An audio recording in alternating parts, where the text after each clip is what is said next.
everybody, thank you for coming. And our shir tonight is dedicated a refuah shlema for Nata ben Zisel, and for all of those whose health has been affected by the war, and for the safe and quick return of our brothers and sisters that are held in captivity. An aliyat neshama, Yitzchak Hirsch ben Eliezer, and an additional sponsorship from Rena and Mark Questel in honor of our graduates, and for a speedy victory in Gaza, and a safe return of all of our chayolim, a speedy return of all of our hostages. So again, all of us are thinking of the chatufim and the chayolim and Am Yisrael and the like. You know, Baruch Hashem, when I was in Sanhedria today, and there was a riot going on, and initially I was very, very scared. I thought maybe an Arab thing, but Baruch Hashem was just our charedim being a little unruly. So it wasn't a problem. I mean, it was a problem. I mean, a boy had tragically died of unexplained causes, and they were afraid that the government would do an autopsy. So there was a concern, but it had nothing, absolutely nothing to do with the matzav in Gaza. But still, we have to be mispalo for our brothers and sisters. Special thanks as well to all of the volunteers, especially those who have come from Chutz La'aretz to help Eretz Yisrael and the Bnei Eretz Yisrael in the difficult situation that we're going through. People often describe that as empathy, but I don't think it's empathy. Empathy is when you feel the suffering of another. But I think it's not the suffering of another. All of us are in the same sorrow. And by coming, you're giving a lot of chizuk to those of us who live here, and to the chayalim, and to the families, and everyone else. So all of us are very, very deeply grateful to the fact that you are mishtatef in the tsar of Am Yisrael in this difficult time. And as Chazal say, those who are mishtatef in the tsar of the tzibor will be zoche to be mishtatef in the geula and the Yeshua and the simcha of the tzibor. So may all of us be zoche together to experience the redemption of Hashem. I think I had mentioned, I'm not sure, but it's fascinating. The Chassam Sofer actually says something that may strike you as very bizarre. In fact, when I first saw it, it struck me as a little bizarre, but it's a very interesting point. He said that if you look at these milchamot as a precursor to the coming of Mashiach, you actually don't want the war to end before it's ready to achieve its accomplishment. So the Chassam Sofer says, you don't directly pray, may the war end, because you might be delaying Geula. You pray that, may we reach the matzav where Geula is ready. But you don't pray, you don't specifically focus on the end of the Milchama, because you might be truncating a process that is supposed to go on for a certain duration. Again, very, very fascinating and interesting point. Okay, so this parsha, for those who like the halachic portions of Gemara, is a very, very fascinating parsha. This is the lawyer's parsha. This is the Talmud Chacham's parsha, the parsha of so many different laws. And in fact, it's been well said, I think Rav Yehuda Kuperman, the founder of Michlala, Zichrono Livracha, a very great educator, once said that a Yid who knows Parshas Mishpatim with Rashi can no longer be called an Am Haaretz. You've achieved like basic Jewish literacy in halacha if you know Parshas Mishpatim. And of course, it's a foundation of two tractates in the Talmud, Bava Kama and Bava Metzia, are all based on the psukim in Parshas Mishpatim. But I want to go back, though, and just focus on one thing. Last week we had the Ten Commandments. For some reason, I always remember Ted Koppel's remark. I don't know, apropos of, I have no idea. He just said, they're called the Ten Commandments, not the 10 Suggestions. I don't know, for some reason that always struck in my mind. But anyway, and the normal way we envision it is 5 on one side and 5 on the other side. But you know that in the Talmud Yerushalmi, well, first of all, two things. First of all, in the common picture of the Ten Commandments, there are actually two mistakes. Number one, the tablets are joined, like one piece of stone, when in fact these were 2 blocks.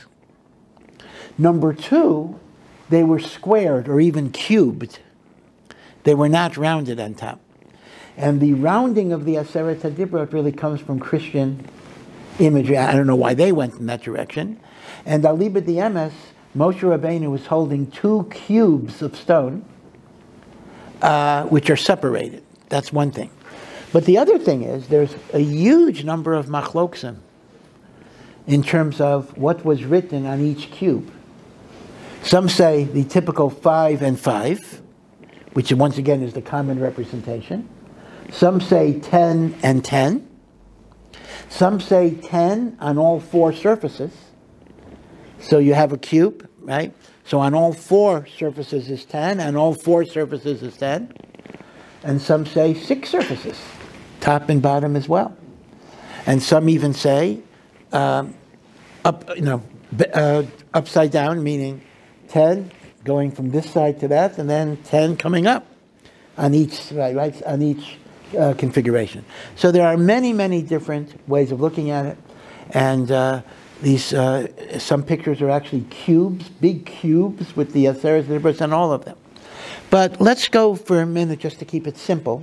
Let's go with the standard configuration, that it's 5 and 5, with the additional idea of the nace that you could read it from the front and from the back, right? That's a separate Inyan. So it's Yadua that the standard understanding of the 5 and the 5 is that the first 5 are Bein Adam Lamakom, between man and God, and the second 5 are Bein Adam Lechavera, right? That's the standard understanding.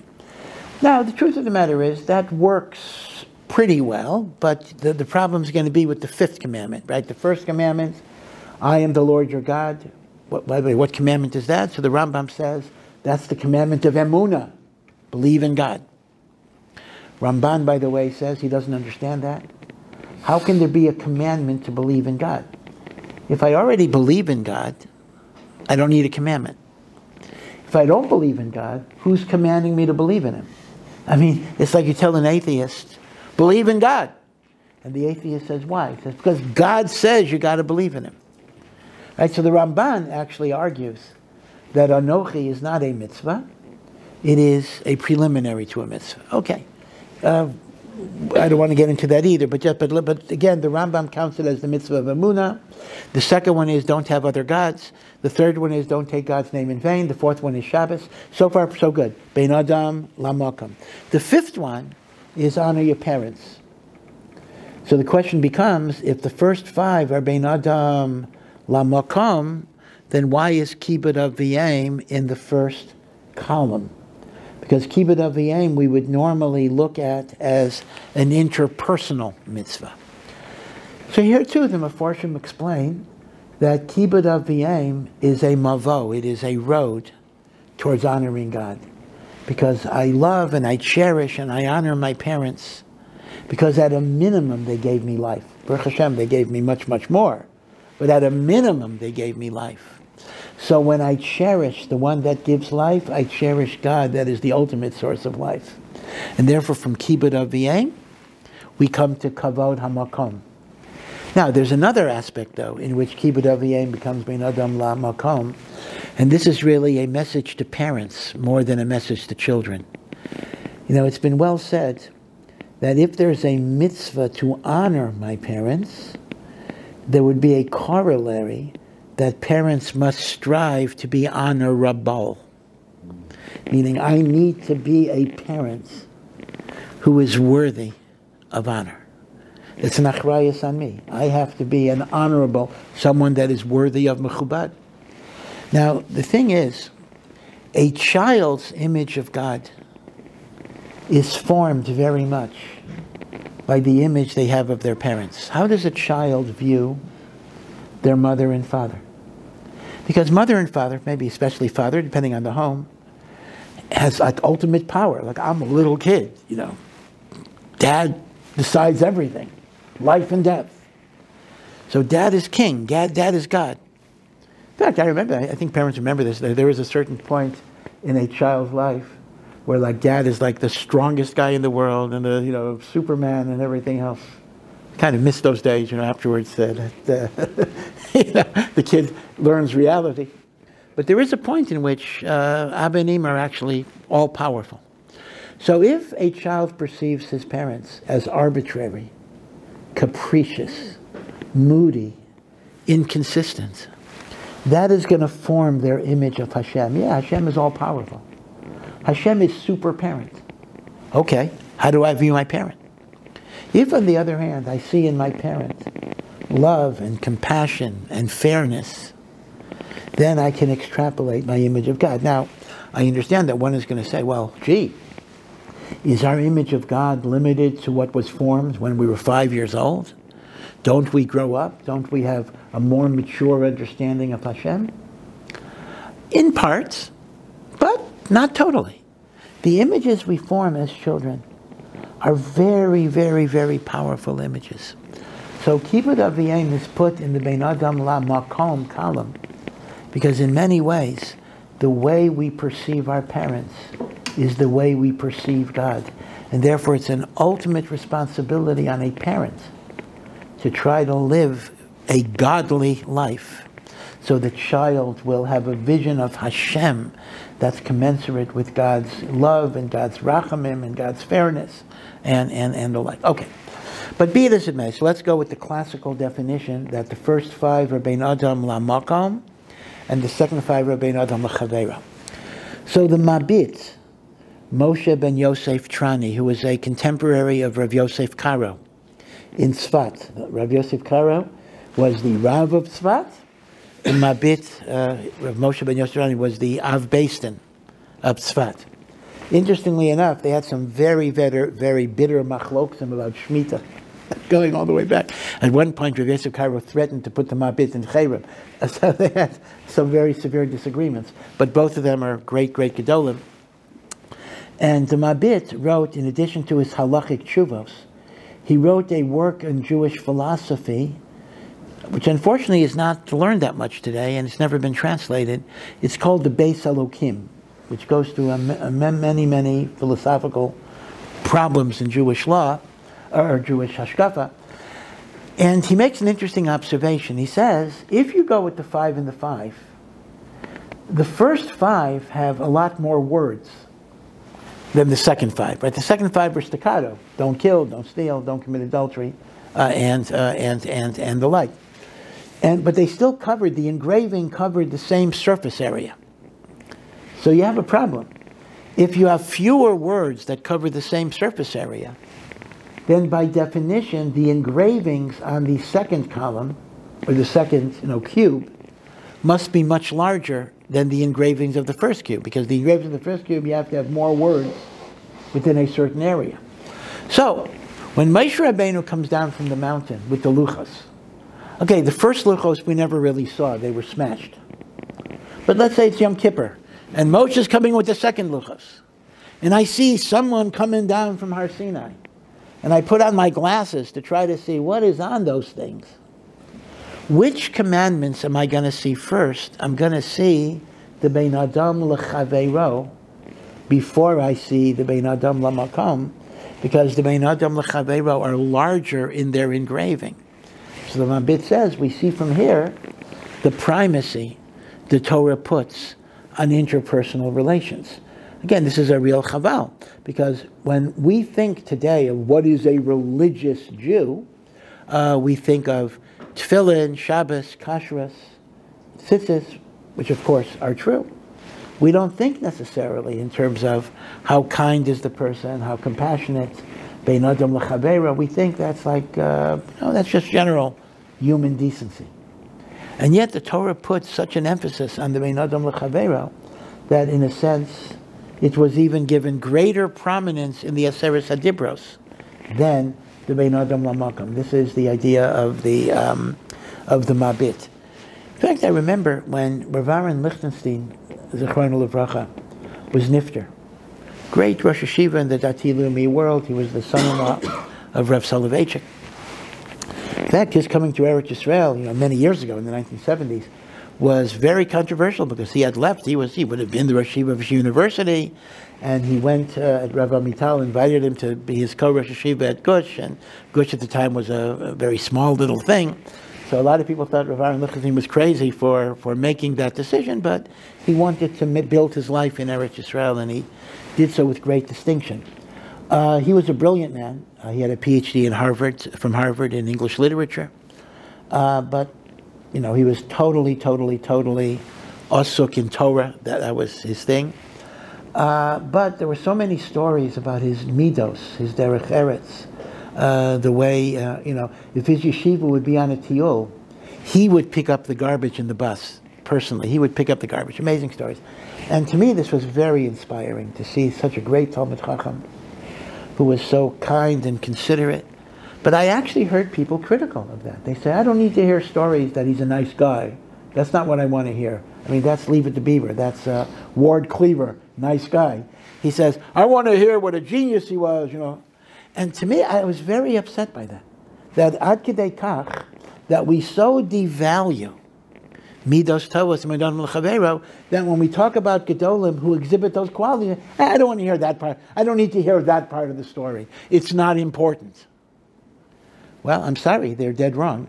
It's very important, which is why Archibald should give me a commission. I always advertise that people should read the biography of Rav David Feinstein. I don't want to be marich in it, which will show you what Gadlus B'Torah really is in terms of midos, in terms of chesed, in terms of kindness. To me, that's what makes a gadol, in addition to all the other qualities. And this is what the Mabit is talking about. Now, issue number 2 I want to discuss, because again, Mishpatim is really part 2 of Matan Torah. That's my connection to the Parsha, and I will connect to the Parsha directly, shortly, is let's talk about the first line in Pirkei Avos. Moshe Kibel Torah Misinai. Moshe received the whole Torah at Mount Sinai. Meaning, what does that mean? Moshe got the whole Torah at Mount Sinai. The Torah does not say he got the Torah at Mount Sinai. The Torah says Hashem communicated the Aseres HaDibros. So, first of all, let me ask a very simple question. The Torah has narratives of many events that happened after Matan Torah. The story of Korach, the story of the spies, the story of Moshe Rabbeinu's farewell addresses 40 years later, before his death. That's in the Torah. So Moshe brought that Torah down from Sinai. That means what? The people knew ahead of time? They were like actors in a movie? Okay, Korach, you're going to stand here, and the ground is going to open. I'm looking at the script. What does it mean Moshe got the Torah at Sinai? Just basic pshat. So it's very, very clear that the Mishnah does not mean he got a Sefer Torah at Har Sinai. In point of fact, the Sefer Torah was written, it's a machlokas in the Gemara. How was the Sefer Torah written? Machlokas in Maseches Gittin. According to one opinion, it was written in a piecemeal way. Meaning, before Matan Torah, Hashem dictated to Moshe Bereshis and the Shmos. He wrote that. And then after Matan Torah, he wrote the Ten Commandments. And then after the Man, he wrote the Man. In other words, God dictated it. But God dictated it over a 40-year period.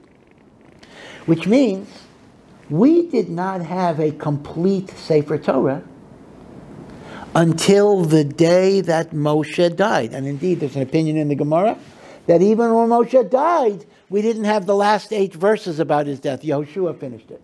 Another opinion says Moshe wrote them ahead of time. So, according to one opinion, the Torah was written over a 40-year period. According to the other opinion, the Torah wasn't written at all until the end of Moshe's life. Meaning, as Rav Hirsch points out, that actually means the oral law was earlier than the written law, because there was no written Torah till Moshe's death. Be it as it may, we didn't have a Sefer Torah from Mount Sinai. Okay, it's very clear just to think about this, just simply logical. So the question becomes, so what does it mean Moshe got the Torah at Sinai? So Torah does not mean Sefer Torah. Torah means the 613 commandments. God gave Moshe all of the 613 commandments during the 40 days he spent in Har Sinai. Now, even that raises a question. And that is, if I read the Chumash, I see that mitzvos are given at different times. After this event, Hashem says to Moshe, tell Bnei Yisrael this. After this event, tell Bnei Yisrael this. So, what does it mean, even in terms of mitzvos? What does it mean Hashem gave Moshe the mitzvos at Har Sinai when mitzvos are given sequentially over a 40-year period? It's very clear. I just read the Torah. Mitzvos are released to Bnei Yisrael at different times in response to different situations. So the Abarbanel and the Chazon Ish and later, they explain again very logically, we have to differentiate between when did Moshe hear the mitzvah from God and when did God give him a green light to reveal the mitzvah to Am Yisrael. God gave Moshe the mitzvot in advance. When Moshe spent 40 days, God taught him the whole Torah, and not the Sefer Torah. Moshe didn't necessarily know about Korach and the Meraglim ahead of time. But God gave Moshe the commandments. But Moshe needed a particular authorization from Hashem to reveal those commandments. And they were revealed, and one has to understand why, only after certain occasions, certain stimuli. So you have to examine the Chumash carefully. What is the stimulus? What is the green light for it? And that is the meaning of the ubiquitous phrase, Vayidaber Hashem el Moshe Lemor. So in English we just say, it's kind of meaningless, and God said to Moses, saying. What is the saying? But Chazal explain, Lemor is to recount it to other people. Meaning, God said to Moshe, Lemor, now is the time to recount it. See? So, Moshe Kibel Torah Misinai means Moshe got all the mitzvos at Har Sinai, but he revealed them to Bnei Yisrael over the course of 40 years. So if you would take a snapshot of how the Jewish people observed the Torah in year 20 in the desert, there would be a lot of mitzvahs they didn't do. They didn't have to do them. They weren't given them yet. They didn't even know them yet. Moshe knew them, but he was not authorized. As Hashem said, now is not the time. Based on this, the Chazon Ish offers a very beautiful explanation. Again, it doesn't fit every Maimer Chazal, regarding the cases in the Torah where Moshe did not know the halacha. Remember, there are certain situations where Moshe didn't know the din. He didn't know the din of people who are tamei on Pesach. What do they do about makeup? He had to ask God, and God told him there's Pesach Sheni to be able to bring a korban a month later. He had to ask Hashem. Moshe didn't know what the punishment is for desecrating Shabbos, for the guy who was gathering the wood. Moshe didn't know what the punishment was for the person who blasphemed and cursed God. And later, at the 40th year, Moshe didn't know the law of the daughters of Tzlafchad. What are the rights of daughters when there are no sons? Do they have rights of inheritance? These are 4 situations where Moshe did not know the din. He had to ask Hashem, and Hashem told him the halacha. Now, the question becomes, if Moshe got the mitzvos at Mount Sinai, Moshe got the mitzvos, then what is it that he doesn't know? Now, there are midrashim that actually say he forgot because he got angry, Hashem punished him. There are midrashim that indeed emphasize the idea of shichacha. But the Chazon Ish makes it a much more lumdish idea. The Chazon Ish says, Moshe knows the halacha, but he doesn't know if he's permitted to utilize inside information, meaning given the fact that he was not yet authorized to communicate Pesach Sheni. Hashem waited till the event happened. He wasn't yet authorized for Bnos Tzlafchad. So Moshe is not ignorant, but Moshe has to ask Hashem, do I have your permission to reveal it? And Hashem says, yes, this is the green light to reveal these halachas. So, when we talk about Shavuos, as Matan Torah, it's not completely, well, first of all, it's not completely Matan Torah because those luchos were broken and we got the second luchos on Yom Kippur. That's one thing. But even in terms of the luchos themselves, we got the Ten Commandments. But most of the mitzvahs of the Torah we did not get. And we got them. Moshe got them over 40 days as a private revelation. But we got the Torah over 40 years. It's an important point to know. We received the Torah over 40 years.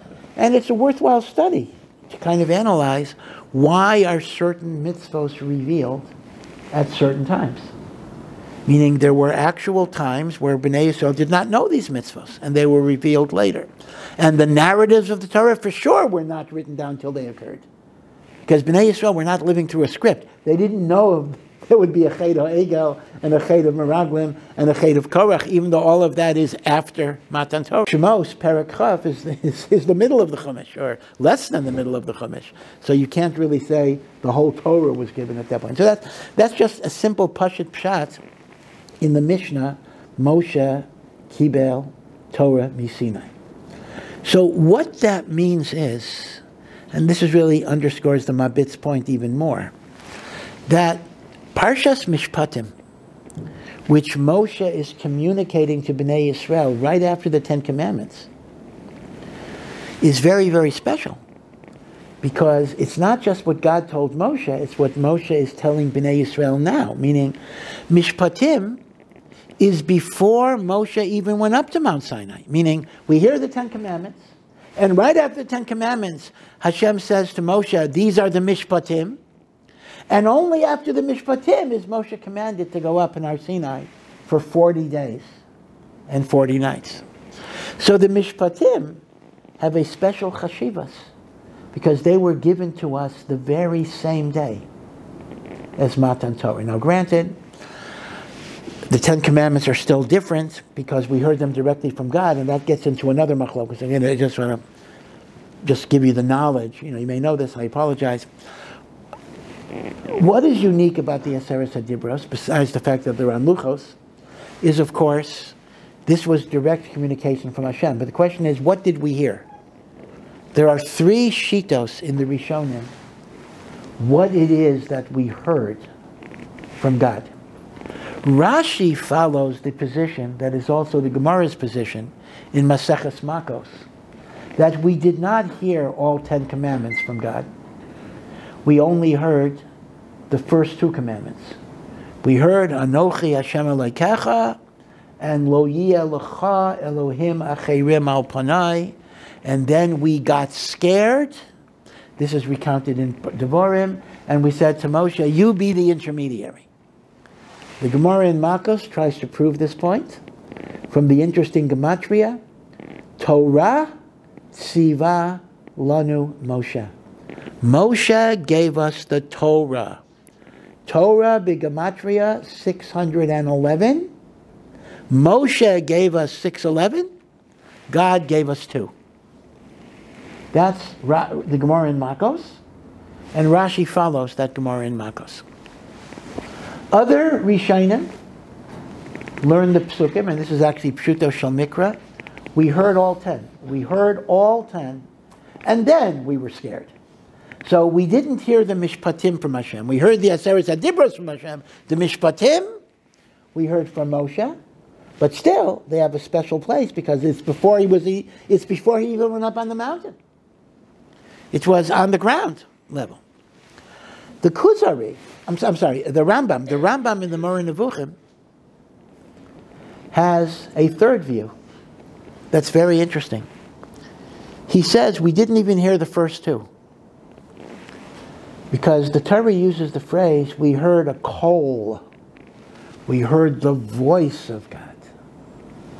The Rambam in the Moreh Nevuchim says, again, many Midrashim say the opposite, but this is what the Rambam says in the Moreh Nevuchim, that Klal Yisrael were not on the Madrega to be Nevi'im, who could make out the words. They didn't hear words, but they heard the divine voice. And that itself was a very high madrega. And they heard nothing. Well, they heard the voice, but the content of the commandments, only Moshe Rabbeinu heard. So then you'll ask me a kasha, and the Rambam asked the question, so what do Chazal mean when they say, we heard the first two commandments? According to the Rambam, we didn't hear that either. So the Rambam says, we understood the first two commandments intuitively by hearing the voice of God. By hearing the voice, we know there is God, and there is no other. So it's not that we heard the words, the Rambam says, Anochi Hashem Elokecha. We understood those words from the experience of the Kol Hashem. So we have three shittas. According to Rashi, we actually heard the verbalizations of Anochi Lo Yelecha.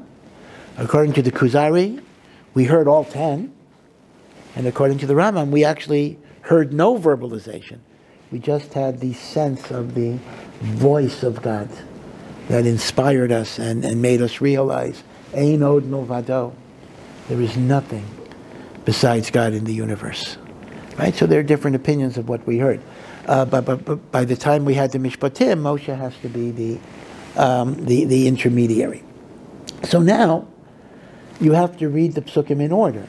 Meaning to say, there's Matan Torah, there is all the Mishpatim, the same day. And then at the end of the Parsha, it tells us, God then tells Moshe to go up to the mountain, and Moshe is there for 40 days and 40 nights. And of course that's going to segue into Ego and everything else. But there's one part in the narrative that's a little problematical. At the end of the Parsha, Moshe is told to build a Mizbeach, build an altar, and bring korbanos, and sprinkle the blood, half on the Mizbeach. This is before there's a Mishkan, and half on the people. And Moshe Rabbeinu read something that's called the Book of the Bris, the Book of the Covenant. And the Jewish people said the immortal words, Kol asher diber Hashem. Whatever Hashem says, Nase, we will do. And then we'll learn, meaning we accept it even before we hear what it is. If I just read the narrative of the Chumash, it turns out, actually, that the famous words of Na'aseh v'nishma did not precede the Ten Commandments. It comes after the Ten Commandments. And how do I understand this? So here too, just in terms of reading the Chumash, right? This is not a deep or complicated pilpul. Just in terms of straight reading the Chumash, there's a big machlokes, Rashi and the Ramban. Rashi actually says, amazingly enough, that this is an example of ein muktam u'meuchar b'Torah. The Torah does not always follow chronological sequence. And the story of the Mizbeach and the story of Na'aseh v'nishma actually occurred on the 5th of Sivan, the day before Matan Torah. It's written after Matan Torah. Ein muktam u'meuchar b'Torah. Of course, if you really want to go in depth there, you have to ask yourself, well, if the Torah doesn't follow chronological order, why doesn't it? Okay, that's a good question. But Rashi says it's not in order. And the Makor of Rashi is a Gemara in Masechah Shabbos. The Gemara in Masechah Shabbos says the Mizbeach, the sprinkling of the blood, the Na'aseh v'nishma, all of this is before Matan Torah, meaning before the Ten Commandments. So that kind of salvages our famous assumption that Na'aseh v'nishma is how the Jews accepted the Torah, because even though it's written after the Aseret Dibros, they said it before. Okay. Now, according to Rashi, what does it mean that Moshe read the Sefer Habris? What on earth is the Sefer Habris? It's not the Sefer Torah. There is no Sefer Torah. So Rashi says, very interestingly, that the Book of the Covenant means the Torah from Bereshit till that point, meaning a few chapters, or a lot of chapters, of the Torah, the Avos, Yitzias Mitzrayim, plus the Sheva Mitzvahs B'nai Noach. That's called the Book of the Covenant. Now, Ramban, although Ramban cannot deny the rule, Ein Mukdam Ma'ucher B'Torah, Chazal give that rule. But Ramban, it's fair to say, doesn't like it. The Ramban, whenever the Ramban can make things chronological, he tries very hard to make things chronological. Sometimes it's unavoidable, but the Ramban doesn't like Ein Mukdam Ma'ucher B'Torah. So the Ramban learns, exactly as the Chumash has it, that the sequence was 10 Commandments, building the altar, sprinkling of the blood, Na'aseh v'Nishma after the 10 Commandments. And the Ramban then says, and what is Sefer HaBris? The Mishpatim. In other words, since this is after the Mishpatim, the Sefer HaBris is the Mishpatim. Rashi can't learn that way because according to Rashi, the Sefer HaBris was read before there were the Mishpatim. You see, in other words, their machlokas about Sefer HaBris depends on the chronological point. You see? So this is an important machlokas.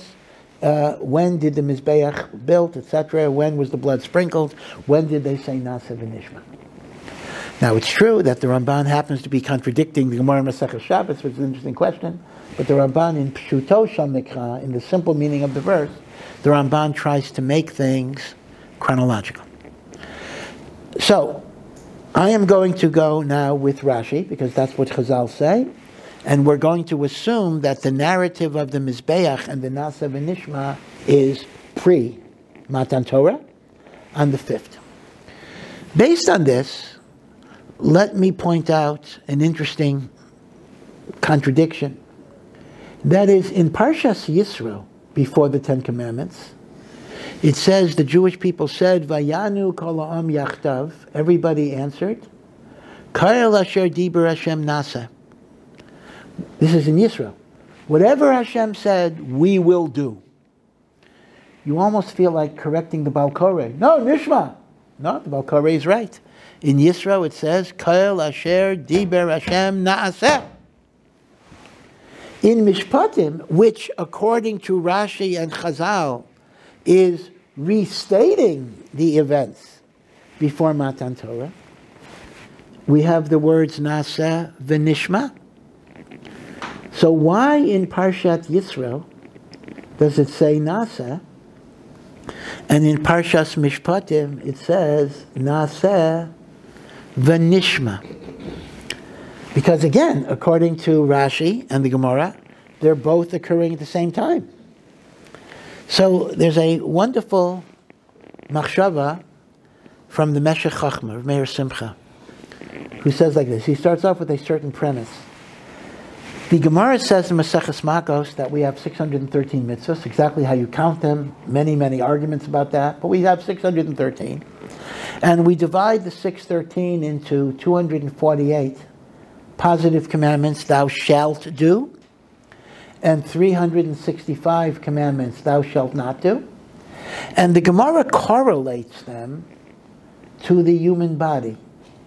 The Gemara says there are 248 bones. And every time you do a positive commandment, there is a certain spiritual vibrancy that goes into your bone. Now, obviously, this is a spiritual thing. It's not referring to arthritis or whatever it would be. But the bones get a chiyus from the mitzvot aseh. And there are 365 sinews or ligaments or tendons in the body. And when you violate a lo taseh, there's some impairment of that spiritual essence. And that's why we have 613, the 248 Eivarim, and the Shasa, the 365 Gidim. Now, if that's the case, you immediately have a major problem. Because there has never been a Jew in history who is able to keep the 613 mitzvot. Obviously, when there's no Beis HaMikdash, there's a whole bunch of mitzvot that we don't do. But even when there's a Beis HaMikdash, some mitzvot are only for men and not for women. Some mitzvahs are for women and not for men. Some mitzvahs are for Kohanim and some mitzvahs are b'dafka not for Kohanim. Now, if you wouldn't have correlated the mitzvahs to the body, I would just say, all right, so whatever you do, you do. Whatever you don't do, you don't do. But you got a problem here. Because every single mitzvah is correlated to a bone or a sinew. So that means by definition, if I don't do a mitzvah, I am impaired, I am handicapped, I am blemished, I am damaged. Where is the divine justice in Hashem creating a system where there's no possible way I can escape being tainted and bloodied and damaged spiritually? Meaning, how is it shaykh for me? How is it possible for me to keep the 613 mitzvahs? How do I not be a cripple in one way or the other? So the Mefarshim say, generally, there are two answers to this question. One is the path of Talmud Torah. Because even the mitzvahs I'm not able to do, by learning about them, my neshama gets the light of that mitzvah. Chazal say it by korbanos. Anyone who learns the korbanos is as if they brought the korbanos. But it applies to everything. I learn about leprosy. I don't want to become a leper. But I learn about saras, so whatever light that opens up. Right. Get is a mitzvah. I'll give you an giving a get is one of the 613 mitzvahs in the Torah. I mean, if a person wants to get divorced. That must mean there's a bone in my body whose spiritual life depends on the get bone. I don't know where it is, but there's a get bone. So what am I supposed to do? I go to my wife and say, I love you dearly, but I gotta do this mitzvah. Right? That's absurd. Well, I wouldn't be surprised if there are people who made such a cheshbon, but we would call that crazy. So what do I do? How do I get the get bone? The answer is, I learn Maseches Gittin. And by learning Maseches Gittin, the gates of Talmud Torah give me the light of that mitzvah. That's why the Chafetz Chaim, people know the Chafetz Chaim always wrote Svarim that were very, very practical. The laws of Lashon Hara, the Mishnah Brura. Right? The Chafetz Chaim wanted people to have guidance about practical things.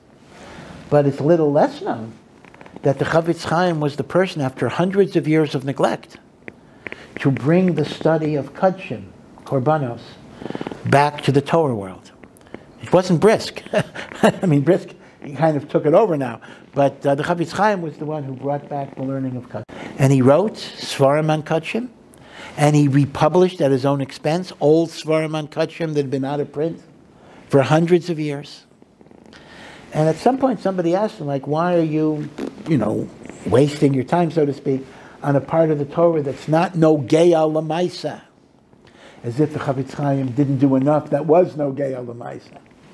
And the Chafetz Chaim said two answers. Answer one is, if you believe in Mashiach, then Korbanos are very Nogea L'Maisa. We're going to have to get into it tomorrow. If you're telling me you don't believe Korbanos have any practical relevance, then you don't believe in the imminence of Geula. That was answer number one. Answer number two is what we're saying now. Precisely because we can't do it, there's an special importance to link to it. Because that's the way our neshama gets the light of that mitzvah. So that's answer number one. How do I keep Taryag? The path of Talmud Torah. There is an answer number two. How an individual can keep 613 mitzvos. And that is through Achdus, unity, and Avas Yisrael. Now you may ask me, what's the connection? Avas Yisrael is a very nice thing, but how is that connected to the 613 mitzvos? The answer is, it all depends on how you define the you. Who is the you in the you, or who is the me in the me? When I put tefillin on my left arm, I don't visualize it. My arm did a mitzvah today. My arm is part of me. I did a mitzvah today. Because the arm is part of me.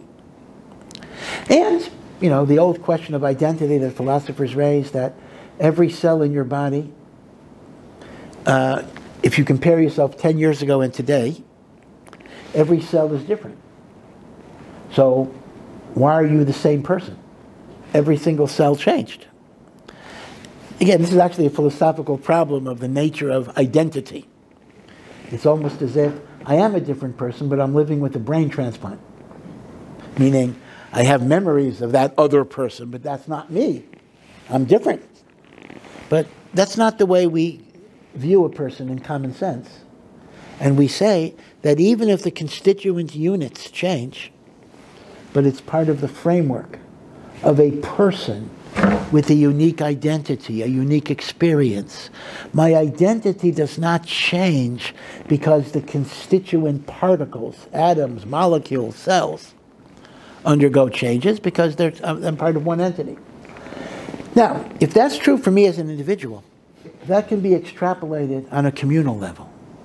If I define myself as an appendage, as a chelek of Am Yisrael, and Am Yisrael is a transcendental entity with a past, present, and future, then even if individuals come and go, born and die, the mitzvos of any one unit become the mitzvos of the whole. So the mitzvos of the men are the mitzvos of the women, the mitzvos of the Kohen are the mitzvos of the Yisrael. The mitzvos that were done when there was a Beis HaMikdash are still my mitzvos because I'm part of the unit. In other words, connectivity is both horizontal and vertical, meaning to say it's horizontal in the sense that I connect to the Jews alive today, and it's vertical, going back, I connect to the generations before and after me. So with Avas Yisrael, it is possible for me to keep the 613 commandments, because even if I as an individual cannot do so, but I as part of Am Yisrael can do so, because there will always be a segment in Am Yisrael that can do something, and if I am part of that segment, those mitzvahs are my mitzvahs. So these are the two mahalchim. So says the Meshech Chochmah, this explains the two psukim in Yisro and Mishpatim. Listen to the diuk. In Yisro it says, Vayanu kol ha'am, and it says the word yachdav. Everybody answered in unison. The Torah is merames to a time when Klal Yisrael will be b'shalom. Yachdav will be b'yachdas, will be b'avas Yisrael. Then we can declare whatever Hashem says, we will do. I can't do it all, you can't do it all, he can't do it all, she can't do it all. But we as an Am can be Makayim the Torah b'maisa, because the actions of any one segment become the actions of all. But in Parshas Mishpatim, the word Yachdav is eliminated. It says Vayanu ha'am. It doesn't say Yachdav. That's a remes. There will be a time, and maybe that's most of our history, where Klal Yisrael lives in polarization, lives in machlokes, lives in fragmentation, lives in separation. At that point, I can't say nasa, because your mitzvahs are your mitzvahs and my mitzvahs are my mitzvahs, but I have no share in your mitzvahs, you have no share in my mitzvahs, because we're divided.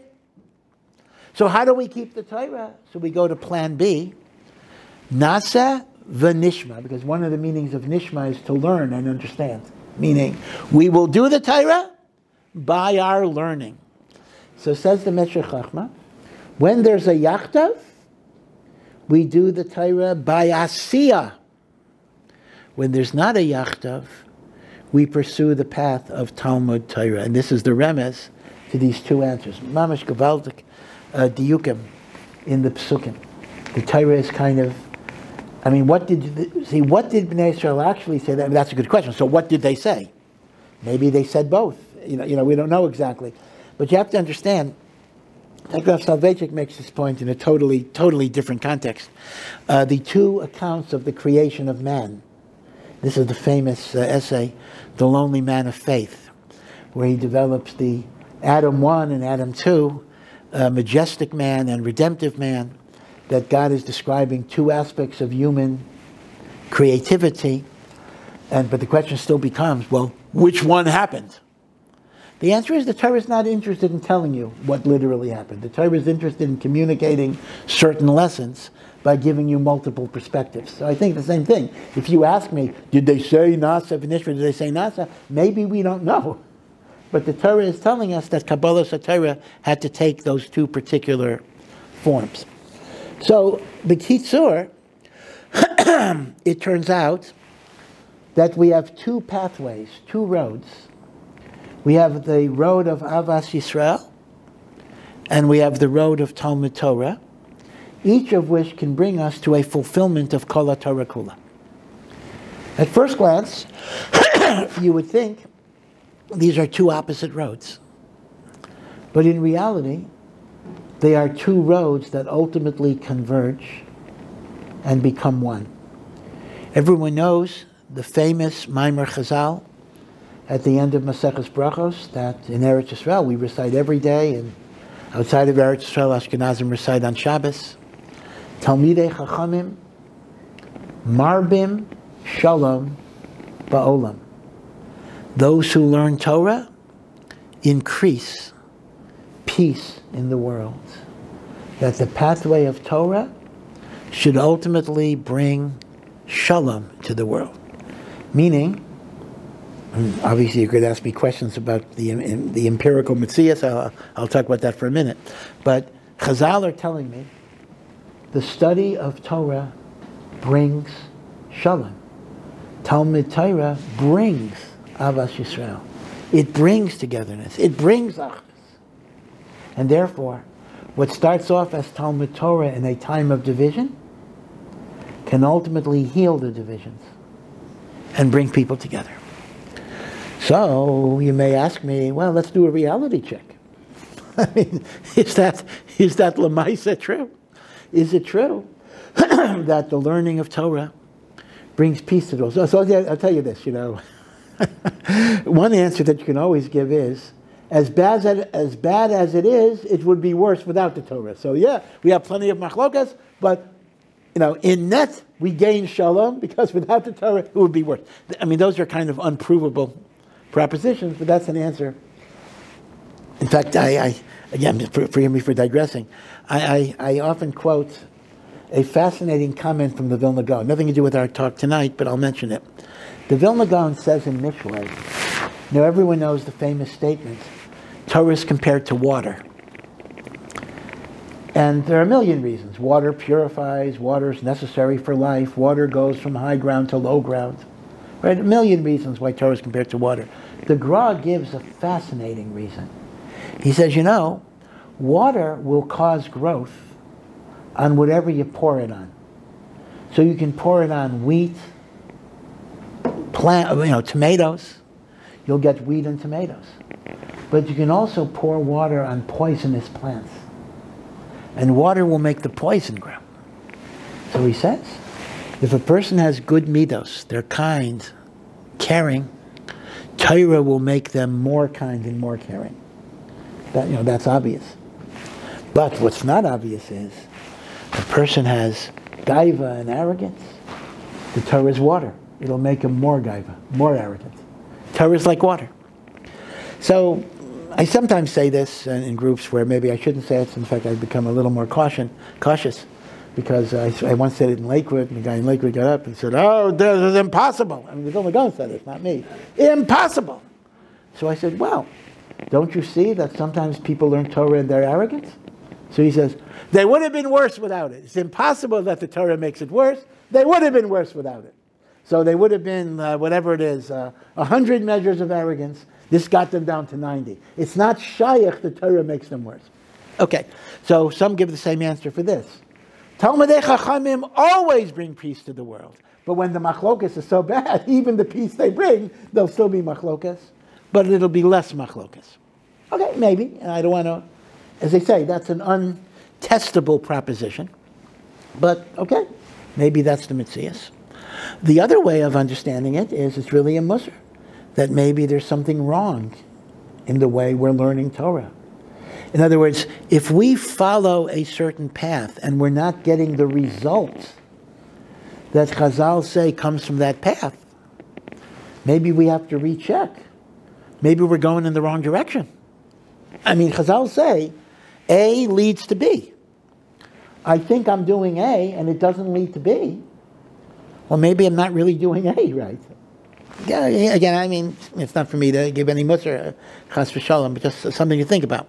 But the point is that through Talmud Torah, ideally we come to shalom. Now, the truth of the matter is, at least on the micro level, we do see this a lot. Meaning, maybe we fight institutionally in this group and that group and that group and that group, but you'll often find, on a one-to-one situation, the study of Torah does indeed build bridges of understanding, bridges of connection, bridges of sharing. I mean, I know myself situations where Jews who were very, very far from observance, but they study Torah together with religious Jews. And that builds bridges. It doesn't mean they'll become from, it doesn't always mean that, certainly. But they feel a catch, or they feel a friendship. It goes in both directions. That the Orthodox person sees that the other person is good and decent. They have a respect for them. And the other way, the non-religious Jew can see that a religious Jew is a good person as well. And Torah is a very ideal way of building that connection. It builds the connection of shalom. What does Shlomo HaMelech say about the Torah? D'racheha darchei noam. The ways of the Torah are ways of pleasantness. V'chol nesivaiseha shalom, and all of her byways bring peace. So we gotta, I think, have that goal in mind. Meaning we do what we do, but we have to think about the goals of why we're doing it, and what is the purpose of all of our endeavors. And then we can adjust what we do in order to achieve the objectives that what we're doing is supposed to achieve. So, B'ezras Hashem, in these Parshias of Matan Torah, may we be zeicha to pursue both the path of Talmud Torah and the path of Ahavas Yisrael, and in that way we will truly be able to be makabel Hashem's Torah in its shleimus. So, thanks a lot.